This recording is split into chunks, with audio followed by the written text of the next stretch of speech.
Hello friends, कैसे हैं आप लोग। मेरा नाम है सत्यम प्रकाश। आज मैं आपको स्पीति वैली जाने का रास्ता दिखाने वाला हूँ। जी हाँ, एक्चुअली हम लोग कुछ दिन पहले स्पीति वैली गए थे। अक्टूबर में के एंड में, अक्टूबर 15 के बाद गए थे स्पीति वैली। तो मैं आपको वो रास्ता दिखाने वाला हूँ कि अगर आप मनाली से स्पीति वैली जाते हो तो वो रास्ता कैसा दिखेगा, कैसा रहेगा वो रास्ता। मनाली, दिल्ली टू मनाली का मैं आपको पहले ही दिखा चुका हूँ रोड कंडीशन कैसी है। और अब मैं आपको दिखाने वाला हूँ कि मनाली टू स्पीति, मनाली टू काज़ा का रोड कंडीशन कैसा है। तो आइए बगैर किसी देरी किए हुए सीधे चलते हैं और देखते हैं वो रास्ता जिसके बारे में काफ़ी चर्चाएं होती है और कहा जाता है कि ये रास्ता बहुत ख़तरनाक है, इस रास्ते से हमें नहीं जाना चाहिए और ख़ास तौर पे अक्टूबर एंड में नहीं जाना चाहिए। तो ऐसा क्यों कहा जाता है, आइए देखते हैं। स्पीति वैली पहाड़ों की गोद में मौजूद एक ऐसी सुंदर जगह जिसे ईश्वर ने भी अपने फुर्सत के पलों में बनाया होगा। एक ऐसी जगह जहाँ की खूबसूरती उसके पहाड़ों से लेकर नदियों में और रंग बिरंगे पेड़ों में छुपी है, जिसकी तलाश में हर साल हजारों की संख्या में पर्यटक खिंचे चले आते हैं। आज हम आपको धरती पर मौजूद इसी जन्नत की ओर जाने वाला रास्ता दिखाएंगे जो मनाली होकर जाता है। वैसे स्पीति जाने के दो रास्ते हैं। पहला रास्ता शिमला नारकंडा होते हुए तो दूसरा रास्ता मनाली होते हुए। शिमला वाला रास्ता जहां थोड़ा लंबा है और सुरक्षित है, वहीं मनाली वाला रास्ता छोटा और कुछ हद तक मुश्किलों भरा। अटल टनल से निकलते ही दो रास्ते अलग होते हैं, एक जो लद्दाख की ओर जाता है और दूसरा जो स्पीति की ओर जाता है।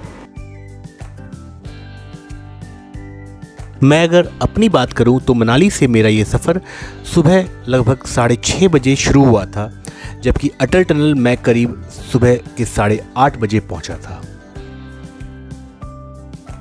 जैसे ही आप स्पीति वाले रास्ते पर बढ़ेंगे तो आपको ये चेक पोस्ट नजर आएगा। यहां रुककर आपको अपना और अपने सहयात्री का नाम बताना होता है जो वैली में जाना चाहते हैं।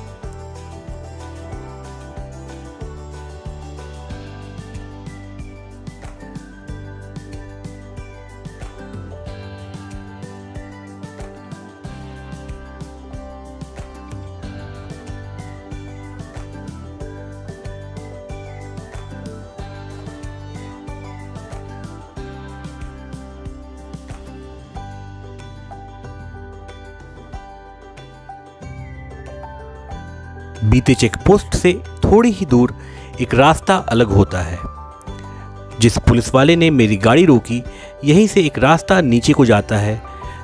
पथरीलों भरा ये रास्ता सही मायनों में स्पीति वैली जाने का रास्ता है। स्पीति घाटी की बात करें तो ये हिमाचल प्रदेश में स्थित एक ठंडा रेगिस्तान है। यह क्षेत्र बर्फ से ढकी हिमालय पर्वतमाला की शानदार झलक पेश करता है। स्पीति घाटी 12,500 फीट की ऊंचाई पर स्थित है और चारों तरफ से हिमालय से घिरा हुआ है। यह हमारे देश के सबसे ठंडे स्थानों में से एक है, क्योंकि इस क्षेत्र में साल में केवल सिर्फ 250 दिन ही धूप रहती है। घाटी की खूबसूरती आंखों को बेहद सुकून पहुंचाती है। यहाँ की प्राचीन झीलें, दर्रों और नीला आसमान लोगों को बेहद आकर्षित करता है। यह घाटी ऊंचे ऊंचे पहाड़ों के साथ कई तरह के बौद्ध मठों से घिरी हुई है। पूरे 180 किलोमीटर के रास्ते में आपको बाटल के पास खाना मिल सकेगा। बाटल में मौजूद चाचा चाची नाम का ढाबा, जिसे आपने काफ़ी यूट्यूब चैनलों पर देखा होगा या फिर जिसके बारे में आपने सुना होगा, वहाँ रुककर आप राजमा चावल या कड़ी चावल के साथ गर्म चाय और ब्रेड ऑमलेट खा सकते हैं।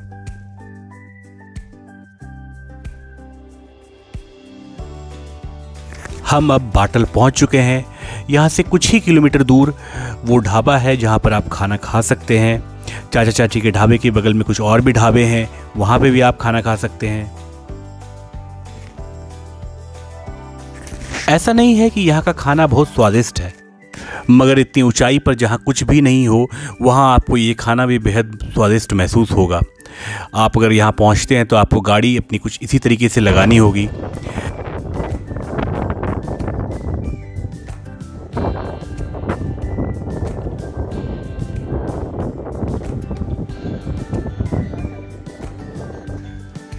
ये चाची हैं यहाँ पे खड़ी, ये देखिए चाची खड़ी हैं। हेलो। ये देखिए, तो हम इन्हीं के ढाबा में जा रहे हैं आज देखने के लिए।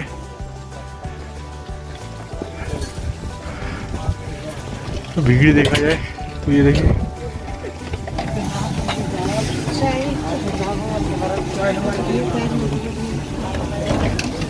काफी भीड़ है इनके यहाँ।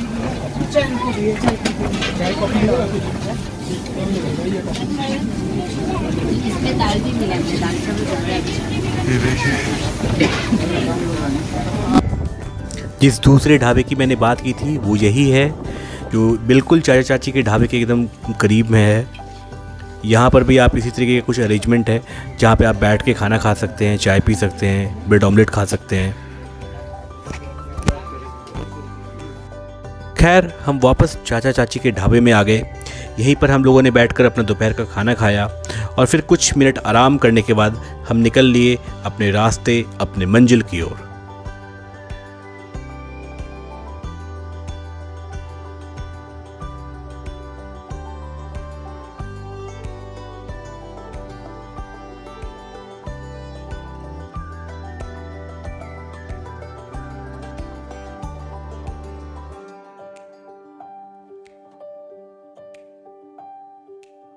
मनाली से काजा की दूरी लगभग 180 किलोमीटर की है, जिसमें 120 किलोमीटर की सड़क ऐसे ही पथरीले रास्तों से होकर गुजरती है।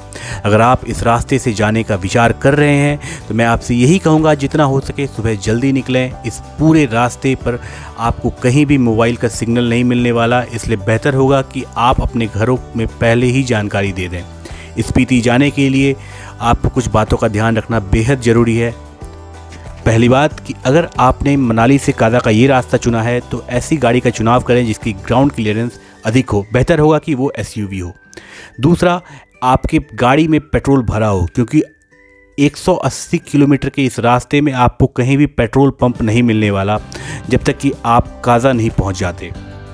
तीसरी बात कि आप पैक्ड फूड अधिक मात्रा में रखें, जैसे चिप्स, केक या बिस्किट। इसके दो कारण हैं। पहला तो ये कि आप किसी भी तरह का ज्वलनशील पदार्थ अटल टनल होते हुए नहीं ले जा सकते, जैसे पोर्टेबल गैस स्टोव। ऐसे में आप रुक कर कहीं मैगी नहीं बना सकते। दूसरा कारण है, ईश्वर न करे आपकी गाड़ी खराब हो जाए तो कम से कम इतना खाना हो कि वो 1 से 2 दिन चल सके। ऐसा इसलिए मैं बोल रहा हूँ क्योंकि आपको जो भी मदद आएगी वो काजा या फिर मनाली से ही आएगी, बीच में कुछ भी नहीं है। चौथी बात, अगर आप किसी कार या बाइक से जा रहे हो तो ध्यान रहे आपके पास पंचर बनाने वाली किट हो। इन सब बातों के बीच हम कुंजुम पास पहुंच चुके हैं, कुंजुम दर्रा या कुंजुमला जैसा यहाँ स्थानीय लोग कहते हैं। तो फ्रेंड्स, हम लोग पहुंच चुके हैं कुंजुम माता के मंदिर में। आप देख सकते हैं ये झंडे। ये आप लोग जब भी यहाँ आए तो इन झंडों का सम्मान करें, क्योंकि यहाँ के लोगों की आस्था इनसे जुड़ी हुई है। और मुझे बताया गया ये करीबन 4355 मीटर की ऊंचाई पर है ये कुंजुम माता का मंदिर। और इस मंदिर की खासियत ये है कि यहाँ पे जो भी आप कह लो काजा जाने वाले होते हैं ना, वो यहाँ पे आते हैं, रुकते हैं और रुक करके मत्था टेकते हैं, फिर आगे बढ़ते हैं। लोगों का मानना है कि अगर ऐसा करते हैं वो तो उनकी यात्रा सफल रहती है। तो हमने भी यही किया। हम काजा जाने से पहले यहाँ पे रुके, मत्था टेका और अब यहाँ से वापस काजा की तरफ आगे बढ़ेंगे अब। तो चलिए चलते हैं। आप सोच रहे होंगे स्पीति वैली जाने का सबसे मुफीद समय कौन सा है, तो मैं बता दूं, यूँ तो स्पीति आप पूरे साल जा सकते हैं, मगर अगर आप इस रास्ते से जाना चाहते हैं तो आपके लिए मई से लेकर सितंबर का समय सबसे सही रहेगा। हालांकि मैं खुद 16 अक्टूबर को गया था, मगर मेरे जाने के दूसरे ही दिन इस रास्ते पर ज़बरदस्त बर्फबारी हुई, जिसके बाद पूरे रास्ते को बंद करना पड़ा। साल 2021 का ये वही समय था जब 17 अक्टूबर को हुई बर्फबारी में कुंजुम पास के पास कई लोग फंस गए, जिन्हें बाद में सेना ने रेस्क्यू किया। हालांकि उस वक्त 15,000 फीट की ऊंचाई पर फंसे होने के कारण कुछ लोगों को अपनी जान भी गंवानी पड़ी। कुंजुम दर्रा की बात करें तो ये भारत के सबसे ऊंचे माउंटेन पासेस में से एक है। यहाँ आप कुंजुम ला बाराशिगरी ग्लेशियर, जो दुनिया का दूसरा सबसे लंबा ग्लेशियर है, उसे देख सकते हैं। यही नहीं, यहाँ से आप चंद्रताल झील के लिए 9 किलोमीटर की ट्रैकिंग का मज़ा भी ले सकते हैं। हालांकि इतनी ऊंचाई पर बेहतर होगा कि आप जल्द से जल्द निकल जाएं, क्योंकि यहाँ मौसम कब ख़राब हो और कब अच्छा हो ये बताना बेहद मुश्किल है। अच्छी बात यह है कि कुंजुम पास से थोड़ी ही दूर पर ख़राब रास्तों से भरा ये सफ़र जल्द खत्म हो जाता है।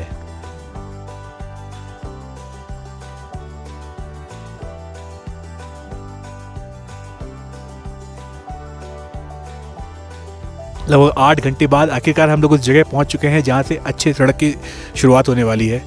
आप मेरे पीछे जो देख रहे हैं सड़क, अगर आप देख पा रहे हो तो वहां पर आपको अच्छी सड़क शुरू हो चुकी है।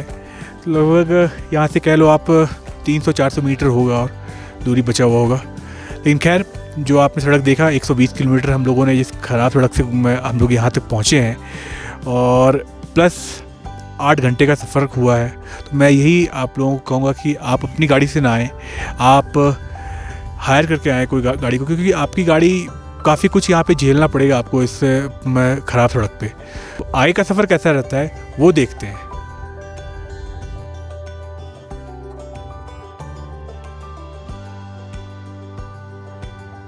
अब हम काजा से लगभग 60 किलोमीटर की दूरी पर हैं। बात इस शहर की करें तो काजा स्पीति डिस्ट्रिक्ट की राजधानी कही जा सकती है। स्पीति नदी के किनारे बसा ये पूरा शहर ना सिर्फ बेहद खूबसूरत है, बल्कि हर साल हज़ारों टूरिस्ट को अपनी ओर खींचता है। इसकी सुंदरता इसलिए भी अधिक हो जाती है क्योंकि ये पूरा क्षेत्र दोनों तरफ से ऊंचे ऊंचे पहाड़ों से घिरा है। ऐसे में अगर आप काजा जाने का मन बना रहे हैं तो आपको यहाँ कई तरह के होटल्स मिल जाएंगे, साथ ही ज़रूरत का हर सामान आपको काजा के बाज़ार से मिल जाएगा। मगर ध्यान रखिएगा कि यहाँ का बाज़ार किसी बेहद ही छोटे शहर जैसा है। खैर, बात जो भी हो, एक बात की गारंटी है कि आप काजा में आकर निश्चित तौर पर शांति का अनुभव करेंगे। हालांकि स्पीति वैली की शुरुआत तो बहुत पहले ही हो जाती है, मगर रिहायशी इलाकों वाले स्पीति वैली की शुरुआत अभी जो आपने गेट देखा उसी के बाद से होती है। सुबह से शाम और शाम से रात होने को चला लगभग 10 से 11 घंटों का हमारा ये सफ़र रात 9 बजे करीब ख़त्म हुआ। इन बातों के बीच एक खूबसूरत बात यह है कि हर कुछ किलोमीटर के बाद आपको यहाँ के पहाड़ अलग अलग रंगों में नज़र आएंगे। पथरीली सड़क के नज़दीक से बहती नदी आपको रुक रुक कर तस्वीरों को लेने पर मजबूर करेगी। मेरे आने वाले व्लॉग में आप काजा और उसके आसपास के उन सुंदर जगहों को देखेंगे जिसे देखने के बाद मुझे यकीन है कि आपका भी मन एक बार इस जगह पर आने को जरूर करेगा।